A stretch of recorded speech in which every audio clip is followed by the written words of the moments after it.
नमस्कार, मैं हूं आपके साथ हिमानी नथानी और आप देखना शुरू कर चुके हैं हॉट टॉपिक विद हिमानी, जिसमें आज मैं बात कर रही हूं कि बीजेपी का राष्ट्रीय अध्यक्ष कौन होगा। इस बारे में तो अभी सस्पेंस बरकरार है, लेकिन जितने भी सोर्सेज हैं, टॉप मोस्ट जो भी सोर्सेज हैं या उच्च पदस्थ सूत्र जो भी हैं, वो ये एक आप कहिए कि सेंस दे रहे हैं कि बीजेपी जो है वो एक ऐतिहासिक मोड़ की ओर मुड़ती चली जा रही है। जी हाँ, एक ऐतिहासिक बदलाव की ओर वो मुड़ रही है, बढ़ रही है। और वो ऐतिहासिक बदलाव क्या हो सकता है कि बीजेपी की जो कमान है, राष्ट्रीय अध्यक्ष की जो कमान है, वो इस बार एक महिला के हाथों में दी जाए।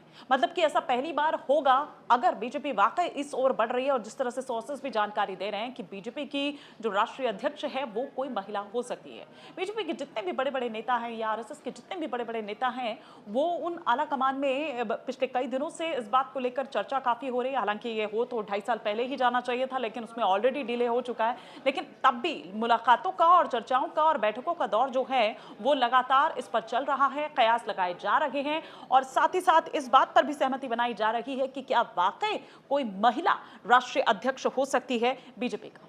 ये दरअसल ये फैसला संगठनात्मक संतुलन, महिला सशक्तिकरण, जो उसका एक जन अभियान तमाम जो राज्यों में चला रखी है बीजेपी, उसको लेकर और साथ ही साथ जो आगामी चुनावी रणनीति है उसके लिहाज से भी बेहद अहम माना जा रहा है।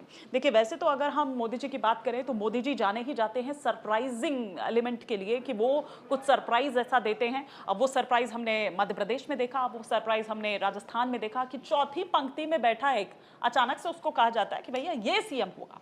वो खुद ये कहते हैं कि न्यूज़पेपर्स में या तमाम न्यूज़ चैनल्स में जो ये तमाम नाम चल रहे होते हैं, इस पर नहीं जाना है। और ऐसा कई बार हुआ है कि ये सोर्सेज भी जो हैं वो गलत साबित हुए हैं, क्योंकि मोदी जी एक अलग जैसा कि मैंने पहले भी कहा कि वो सरप्राइज देने के लिए जाने जाते हैं। तो क्या इसमें भी हम ऐसा देखें कि वो सरप्राइज यहाँ पर हो सकता है। और पिछले कुछ दिनों पर अगर आप देश के तमाम जो योजनाएं हों, ये तमाम जो भी आप एक्टिविटीज देख रहे हैं, उसमें अगर आप देखें तो महिलाओं की भागीदारी बहुत ज्यादा बढ़ी है। अब वो चाहे आप चुनावों में भी देख लीजिए, चुनावों में भी जो पिछले कुछ टाइम में हम देखें तो महिलाओं का जो झुकाव है वो बीजेपी की तरफ, मोदी जी की तरफ काफी ज्यादा हुआ है।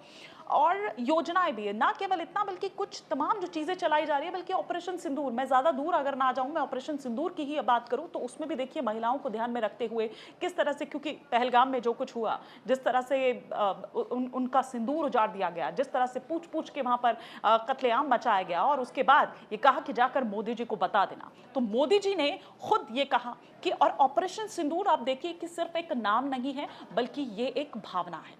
खैर, मैं यहाँ पर ये बता रही थी कि महिलाओं से जुड़े वो तमाम मुद्दे, और आप देखिए कि उसको प्रेस कॉन्फ्रेंस करने के लिए भी जब आती हैं तो वो 2 महिलाएं ही होती हैं। लेकिन बात यहाँ पर राष्ट्रीय अध्यक्ष की हो रही है, तो वापस मैं लौटकर राष्ट्रीय अध्यक्ष पर आती हूँ। अब उस पर जो 3 नाम चल रहे हैं बड़ी तेजी के साथ, उसमें एक तो निर्मला सीतारमण का नाम है। वित्त मंत्री निर्मला सीतारमण अभी हाल ही में बीजेपी के जो राष्ट्रीय अध्यक्ष हैं अभी मौजूदा जेपी नड्डा, उनके साथ और साथ ही साथ जो महासचिव हैं बीएल संतोष, उनके साथ अभी पार्टी मुख्यालय में उनकी जब मुलाकात हुई तो इसके बाद चर्चा का बाजार जो है वो गर्म हो गया। ये भी हुआ कि भाई क्या निर्मला सीतारमण के नाम पर मोहर लग सकती है, क्या वो नाम निर्मला सीतारमण का हो सकता है। क्योंकि देखिए, रणनीतिक लिहाज से भी अगर हम देखें उनकी नियुक्ति, तो कई चीजें हैं जो इससे साधी जाएगी। और अगर निर्मला सीतारमण की नियुक्ति होती है तो इसके जरिए बीजेपी दक्षिण भारत में भी अपनी जो एक पकड़ है वो मजबूत करना चाहती है। तो इस सहारे वो ये भी करना चाहती है मोदी सरकार के लिए, जैसा कि मैंने पहले भी कहा, महिला सशक्तिकरण जिस तरह से हम देख रहे हैं वो एक जन अभियान चलाया जा रहा है जगह जगह, हर जगह पर, हर राज्य में, हर इलाकों में। तो उस अभियान को भी एक तरह से यहाँ पर जोर मिलेगा, एक तरह से यहाँ पर वो संकल्प जो है उसको बढ़ावा मिलेगा। ये तो बात रही निर्मला सीतारमण की, लेकिन एक और नाम है जिनकी चर्चा काफी ज्यादा हो रही है, और वो है डी पुरंदेश्वरी, जो कि आंध्रा से सांसद है और आंध्रा की राजनीति में काफी ज्यादा अहम भी है। राज्य में बीजेपी अध्यक्ष का अगर मैं जिम्मेदारी की बात करूं या जिम्मा की बात करूं तो वो भी उन्होंने संभाला है। पुरंदेश्वरी के लिए ये कहा जाता है कि वो सुषमा स्वराज जैसी प्रभावशाली नेता, मतलब अगर वक्ता है, बल्कि अगर उनका नाम सुषमा स्वराज जी के साथ कंपेयर किया जा रहा है, या उस तरह से कि उनकी जो भाषा शैली है, जो वक्ता है, वो बिल्कुल एकदम उन पर वही छाप दिखाई देती है जैसा कि सुषमा स्वराज जी की। साथ ही साथ अगर हम बात करें तो बहुभाषी तो वो हैं। इनके अलावा अभी उन्हें जो अलग अलग देशों में जो बहुदलीय जो डेलीगेशन गया था उसमें डी पुरंदेश्वरी भी थी, उन्होंने वो भी गई थी। और साथ ही साथ उन्होंने किस तरह से पाकिस्तान पाकिस्तान को बेनकाब किया, ये हम सबके सामने है। विदेशों में जाकर किस तरह से पाकिस्तान को उन्होंने बेनकाब किया।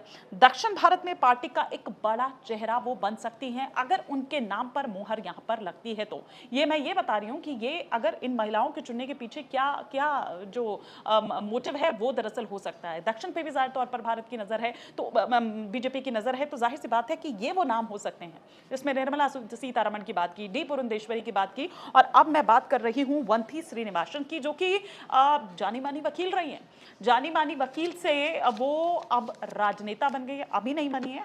1993 जब उन्होंने पहली बार राजनीति में एंट्री की थी और बीजेपी से ही उन्होंने शुरुआत की थी, और तब से लेकर अभी तक हम देख रहे हैं कि किस तरह से लगातार पार्टी संगठन के साथ वो आगे बढ़ती चली गई हैं। वंथी को अक्टूबर 2020 में महिला मोर्चा, बीजेपी की जो महिला मोर्चा की राष्ट्रीय अध्यक्ष है, वो उनको नियुक्ति की गई थी। और ये तब था जब वो महिलाओं को लेकर तमाम जो उनके मुद्दे उठाते हुए, मतलब पूरी तरीके से झंडा एकदम बुलंद किए हुए, उनकी आवाज उठाते हुए, उनके तमाम जो मुद्दे हैं उनको आवाज देते हुए 2020 के बाद अब अगर मैं आगे बढ़ूं तो 2 साल में ही देखिए उनका नाम एक ऐसी समिति के लिए जो पहले कभी नहीं देखा सुना गया कि इस तरह की जो जिम्मेदारियां हैं या इस तरह का जो रोल है वो महिलाओं को भी मिल सकता है। और पहली तमिल महिला, बल्कि मैं ये कहूंगी बीजेपी की जो केंद्रीय चुनाव समिति है उसका सदस्य उनको बनाया गया, और इस प्रतिष्ठित समिति में ये जगह पाने वाली वो पहली तमिल महिला, जैसा कि मैंने पहले भी कहा, वो बनी। ये नियुक्ति उनके बढ़ते प्रभाव और साथ ही साथ पार्टी के प्रति जो एक लंबा उनका एक रहा है योगदान, उसका प्रमाण भी यहाँ पर वो देता है। अब उन्होंने महिला सशक्तिकरण, संगठनात्मक मजबूती और जो विधानमंडल में सक्रिय भूमिका है उसके जरिए न केवल राज्य में बल्कि हमने देखा कि राष्ट्रीय स्तर पर भी अपनी एक अलग पहचान बनाई है। लेकिन बार बार ये भी बात कही जा रही है कि क्या आरएसएस इसके लिए तैयार होगा, क्योंकि आरएसएस की जहां तक हम बात करें तो उसको हमेशा से ही पुरुष संगठन होने का जो एक तमगा है वो यहां पर दिया जाता है। ये ठीक है कि आरएसएस की जो सहयोगी संस्थाएं हैं वहां पर जरूर महिलाओं की भागीदारी देखी जाती है या वहां पर जरूर महिलाएं देखी जाती है, लेकिन अगर आरएसएस की बात करें और पूर्णकालिक तौर पर तो कतई हमने यहाँ पर नहीं देखा है। लेकिन अब जिस तरह से सूत्र जानकारी दे रहे हैं वो ये कह रहे हैं कि महिलाओं को लेकर या उनकी छवि को लेकर, उनके छवि तो यहाँ पर कहना सही नहीं होगा, लेकिन उनका क्या रोल रहे, किस तरह से क्या आगे, इसको लेकर जो आरएसएस की सोच है उसमें एक सकारात्मक जो एक चेंज है वो यहाँ पर आया है, एक सकारात्मक रुख उसने अपनाया है। और उनका ये मानना है कि महिला नेतृत्व का जो प्रतीकात्मक और साथ ही साथ अगर हम रणनीतिक तौर पर भी देखें तो दोनों दृष्टिकोण से एक बड़ा मैसेज जो है वो यहाँ पर जाता है। और यही कारण है कि मैंने जैसे पहले भी कहा कि कई योजनाएं हो, कई इस तरह की तमाम एक्टिविटीज हो, उसमें आपने देखा कि महिलाओं का क्या इस वजह से वो झुकाव जो है वो रहा, क्योंकि चुनावों में, स्पेशली अगर मैं हरियाणा चुनाव की बात करूं, मैं राजस्थान की बात करूं, मैं दिल्ली चुनावों की अगर बात करूं, तो यहाँ पर आप ये देखिए कि बहुत एक जबरदस्त जो एक बदलाव है, जो झुकाव है वो इधर बीजेपी की तरफ देखने को मिला है महिलाओं का। अब क्या वो जो महिलाओं को केंद्र में रखकर जो योजनाएं रखी, लाडली बहन योजना से लेकर तमाम वो बातें, क्योंकि मध्य प्रदेश में भी हमने देखा, किसी ने एक्सपेक्ट नहीं किया था कि इस तरीके से गेम चेंजर साबित होगी ये लाडली बहन योजना। तो इसी तरीके से हमने बाकी जो और प्रदेश है वहां पर भी देखा। तो ये माना जा रहा है कि क्या लाभार्थी जो वोट बैंक की रणनीति है उसको और मजबूती देने के लिए यहाँ महिलाओं के लिहाज से ये कदम अहम माना जा रहा है। मतलब इस तरह की तमाम जो बातें हैं वो यहाँ पर प्रोज एंड कॉन्स जो है वो यहाँ पर देखे जा रहे हैं, बताए जा रहे हैं। लेकिन आरएसएस की जहां तक बात है तो क्या ये यहाँ पर ये देखे कि ये सिर्फ एक क्षणभंगुर है, ये एक छवि बदलने की कोशिश, या फिर एक बड़ा एक आप ये कहिए कि एक मैसेज देने की यहाँ से कोशिश की जा रही है। देखिए अभी पिछले, मैं ऐसा क्यों कह रही हूँ, क्योंकि अभी पिछले कुछ टाइम में आपने देखा हो कि हम अहिल्याबाई की यहाँ पर बात कर ले, या फिर इस तरह की हम जो रानी दुर्गावती हैं, इस तरह की अगर वीरांगनाओं की हम बात करें तो उनकी जयंती मनाती हुई जो है वो बीजेपी नजर आई थी, वो है आरएसएस नजर आई थी, जो कि अमूमन ऐसा देखा नहीं गया। और ये इसलिए भी क्योंकि देखिए ये जो वीरांगनाएं हैं ये कहीं ना कहीं आरएसएस का जो एजेंडा है और साथ ही साथ वो जो हिंदुत्व की बात हम करते हैं उस पर एकदम फिट बैठती है। तो उस लिहाज से भी अगर हम देखें तो वो है। लेकिन ये महिलाओं के प्रति, साथ ही साथ देश की चुनावी रणनीति की, राजनीति की अगर हम बात करें तो क्या महिला वोटर का जो बढ़ता महत्व है उसको देखते हुए ये तमाम चेंजेस देखे जा रहे हैं या नहीं। लेकिन मैंने फिर कहा कि मोदी जी हमेशा से ही सरप्राइज देने के लिए जाने जाते हैं। क्या कुछ सरप्राइजिंग एलिमेंट हम यहाँ पर भी देखेंगे, या फिर और भी कई तरह के जो कयास है वो लगाए जा रहे हैं। ये भी कहा जा रहा है कि कोई दलित हो सकता है, इस तरह की तमाम जो टिट्स एंड बिट्स है वो यहाँ पर बताते हुए नजर आ रहे हैं। लेकिन इंतजार यहाँ पर ये हो रहा है कि प्रधानमंत्री नरेंद्र मोदी जब इस विदेश दौरे से वापस आएंगे तो उसके बाद इसका अनाउंसमेंट किया जाएगा। तो इस पर रहेगी हमारी नजर। फिलहाल तो ये सस्पेंस ही है, लेकिन ये कयास जो है उससे पहले उसका दौर शुरू हो चुका है। फिलहाल के लिए इतना ही। जहाँ भक्ति है हर शब्द में, कथाओं में छुपे हैं दिव्य रहस्य और ज्योतिष देता है जीवन को दिशा। धर्म से जुड़ी हर बातों को जानने के लिए हमारे चैनल स्तुति को सब्सक्राइब करें। चैनल पर जाने के लिए इस लिंक पर क्लिक करें।